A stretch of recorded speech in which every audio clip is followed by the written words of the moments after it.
তোমাদের মধ্যে কে সত্যবাদী আর কে মিথ্যাবাদী আমি অবশ্যই যাচাই করব। এখন আমাদের প্রশ্ন হতে পারে, আল্লাহ তাআলা আমাদেরকে যাচাই করবে, আল্লাহ তাআলা কি আমাদের কলব সম্পর্কে জানেন না? কি বলেন, জানেন না? জানেন।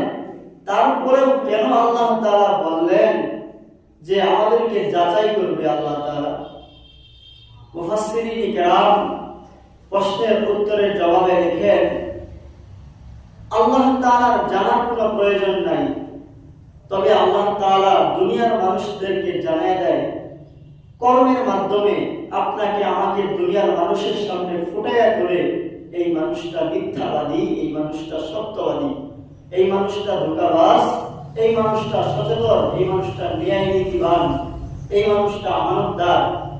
এই জন্য মাঝে মধ্যে দেখবেন কিছু মানুষদেরকে দেখলে বোঝা যায় লোকটা ভালো মানুষ হতে পারে। কি বলেন, বোঝা যায় না?